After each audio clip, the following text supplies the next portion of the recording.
Alright, what's going on, guys? Welcome back to another Recon Wildlands video, and today we're going to go ahead and talk about the top 5 best operators to unlock for beginners. Now, these are in no particular order. They're just basically my top 5 characters that I started off with, and if you guys disagree, you're more than welcome to leave which operators for beginners, right from the get-go, level like 1 through 10, down in the comments below and let me know what you think. So we're going to go ahead and start off with number 1, and that is Pointman. And like I said, they're in no particular order. They're just basically randomized, and I'm going to go ahead and get this guy out of the way in particular because he's easily one of the best. So Pointman is very, very good to have in the beginning. He comes with 2 of the best assault rifles in PvP, in my opinion.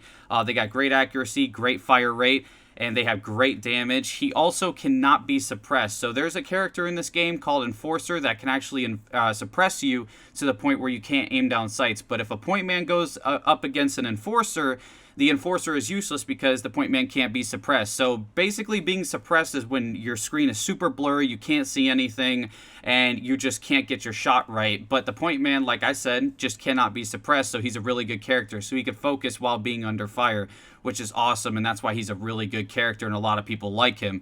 Also, he has a 20% health bonus. He's basically, and then his other, I guess, ability or something you could say, is immune to the effects of suppression and flash grenades. So if you throw a flash grenade at this guy, it doesn't affect him, which I think is actually pretty cool. So all around, he's a good character. So the things that he has going for him: can't be suppressed, has 2 really good assault rifles, can't be affected by flash grenades, and has 20% extra health. Absolutely beast in my opinion, and I think every person should start off with this just until they can get more operators unlocked. The next one we're going to go ahead and move into is Tank. Now, Tank is a really good character if you know how to use him right. The Tank's 2 abilities are Armored Defender, so he has pretty much 115% extra health, and he also has the ability to divert intel. So when somebody goes for the Recon Tower, and they're going ahead and trying to go for the Recon Tower, and all your teammates get marked, you can actually divert intel to take that heat off your teammates. So all your teammates' marks go away, and the only person that remains marked is you, and that's basically your job, is to divert intel, to take away, the attention of your teammates and put all the attention on you, and that's why they granted you the 115 health bonus.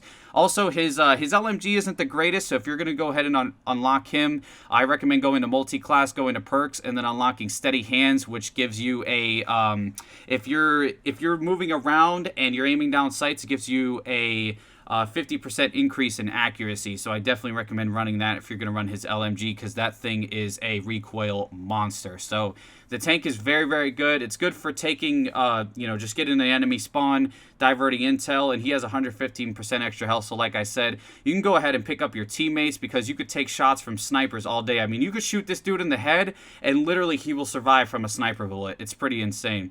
So the next one we're going to move into is the Ranger. Now, the Ranger is a jack of all trades, and he is able to have an MK14, which is pretty much like a marksman rifle. It's a semi-auto to a fully auto marksman rifle, which is very, very good. You can snipe people 300, 400 meters out with this freaking thing. And he also has a assault rifle as his backup weapon. So he has a semi-auto marksman rifle, and then he has an assault rifle.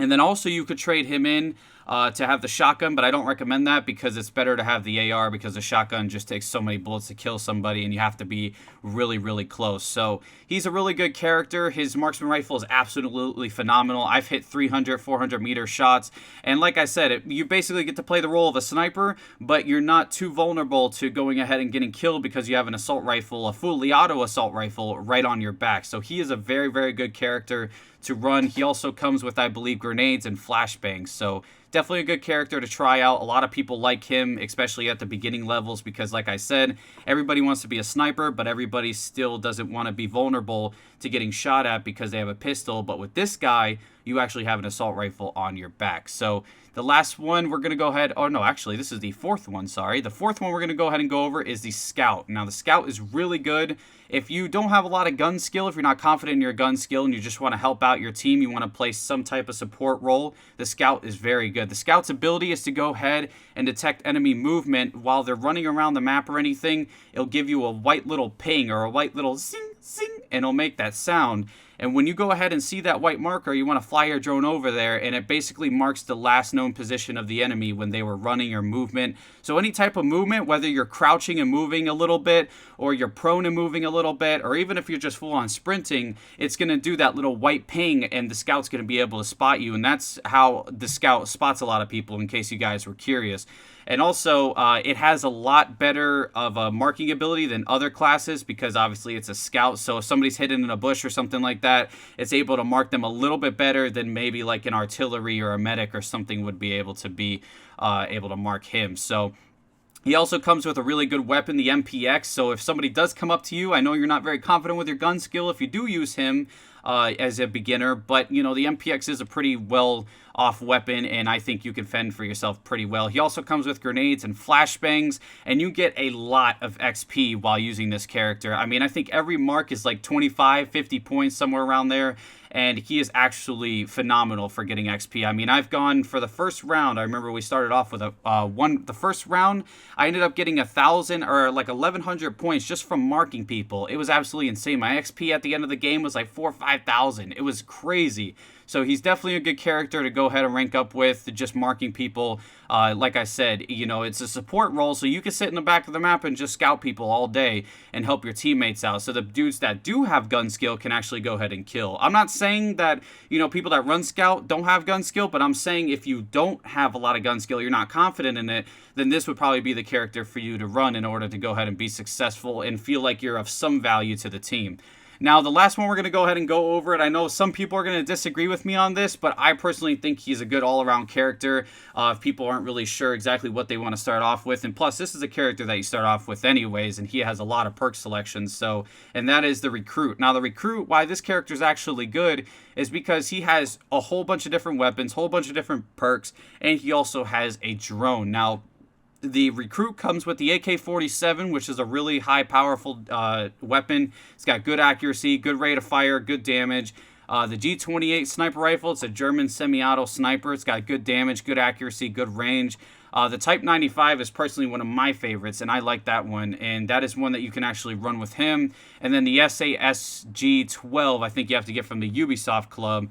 That's a pretty good one for close quarter engagements. Now, the Recruit is actually good because it comes with a drone, it comes with 3 grenades, and you have, you know, a wide variety of weapons. You know, you have an LMG, you have a sniper, and you have an AK-47 that you can pretty much go ahead and choose from. So if you want to snipe, you can use the G28. If you want to, you know, run and gun a little bit, but play a little bit passive, you can use the Type 95, which is an LMG, which I personally think it acts exactly like a freaking assault rifle.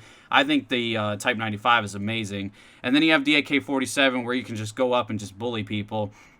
But the biggest thing about it is because it's so versatile, and it also has that drone, which is important. The drone is really bad on it.